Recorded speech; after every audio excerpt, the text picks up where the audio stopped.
भक्तजनों, माताओं, बहनों, सादर जय श्री कृष्ण। हमारे YouTube चैनल में आप सभी का बहुत बहुत स्वागत है। मैं हूं आपके साथ आचार्य धर्मेंद्र शास्त्री। आज हम आपको सोमवती अमावस्या पर करने वाला एक दिव्य उपाय बताने जा रहे हैं। हमारे इस ज्ञानवर्धक वीडियो को अंत तक जरूर देखिएगा और अधिक से अधिक लोगों को शेयर भी करिएगा। वैसे तो प्रत्येक माह के कृष्ण पक्ष की जो अंतिम तिथि होती है उसे अमावस्या कहा जाता है और अमावस्या प्रत्येक माह में आती है। और इस बार जो चैत्र माह के कृष्ण पक्ष की जो अमावस्या आ रही है वो सोमवती अमावस्या आ रही है, यानी वार के अनुसार अमावस्या का अलग अलग फल प्राप्त होता है। शनिवार के दिन आने वाली अमावस्या को शनिश्चरी या शनि अमावस्या कहा जाता है। वहीं मंगलवार के दिन जो अमावस्या आती है उसे भौमावस्या यानी मंगलवारी अमावस्या कहा जाता है।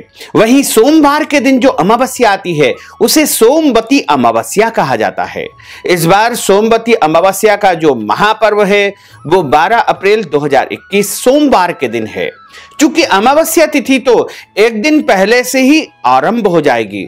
11 अप्रैल को सुबह 5:50 पर जैसे ही चतुर्दशी तिथि समाप्त होगी वैसे ही अमावस्या लग जाएगी।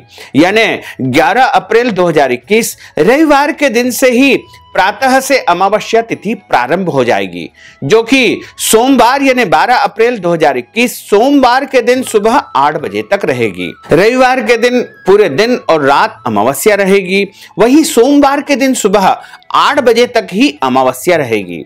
यदि आप देव कार्य या पितृ कार्य या कोई भी अमावस्या से संबंधित कार्य संपन्न करना चाहते हैं तो आपको रविवार के दिन करना चाहिए। वहीं सोमवती अमावस्या से संबंधित कोई भी कार्य या उपाय यदि आपको करना है तो वो 12 अप्रैल 2021 सोमवार के दिन ही आपको करना चाहिए। स्नान दान तथा श्राद्ध की अमावस्या दोनों ही दिन रहेगी, क्योंकि दोनों ही दिन सूर्योदय व्यापिनी अमावस्या है। चूंकि पितृ कार्य मध्याह्न में ही संपन्न होता है। यदि आप पितृ कार्य से संबंधित कोई उपाय करना चाहते हैं या पितृ दोष शांति या पितरों से संबंधित कोई भी कार्य आप करना चाहते हैं तो आपको 11 अप्रैल 2021 रविवार के दिन ही करना है। वहीं सोमवती अमावस्या का स्नान दान का जो पर्व रहेगा वो 12 अप्रैल 2021 सोमवार के दिन रहेगा। और आज हम आपको पीपल के पत्ते का एक दिव्य उपाय बताने जा रहे हैं। इस उपाय को आपको 12 अप्रैल 2021 सोमवार के दिन ही करना है। और इस उपाय में बस करना यह है कि आपको शुद्ध और पवित्र अवस्था में यानी स्नान आदि नित्य कर्म से निवृत्त होकर के आपको पीपल के वृक्ष के समीप जाना है और वहां से एक पीपल के पत्ते को लेकर के आना है। वह पीपल का पत्ता अच्छा साफ सुथरा होना चाहिए, खंडित नहीं होना चाहिए। साफ सुथरा पीपल के पत्ते को आप घर लेकर आइएगा और उसके बाद उस पत्ते को गंगा जल से अच्छी प्रकार से धो लीजिएगा।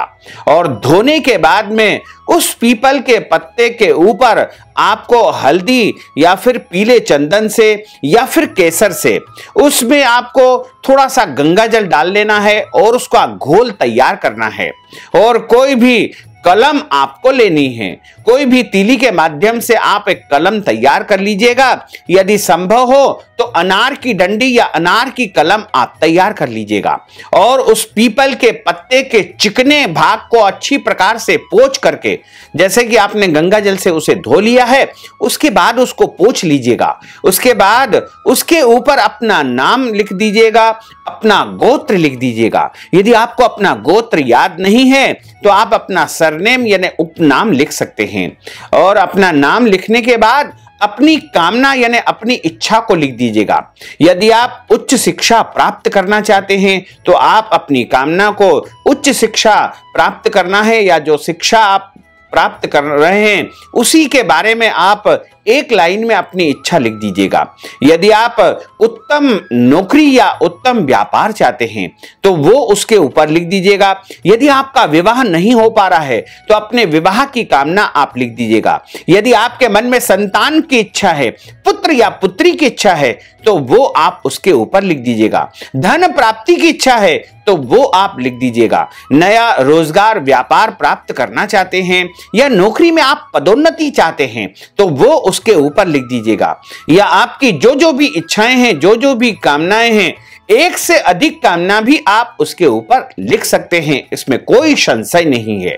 उसके बाद लिखने के पश्चात आप एक शुद्ध घी का दीपक तैयार कर लीजिएगा और शुद्ध घी का दीपक और पीपल का पत्ता जिसके ऊपर आपने केसर या पीले चंदन या फिर हल्दी से जो अपना नाम तथा गोत्र लिखा है, वही पत्ता ले जाकर के आप पीपल के वृक्ष के समीप पहुंच जाइएगा और वहां जाकर के पीपल के पेड़ के नीचे उस पत्ते को सीधा रख दीजिएगा।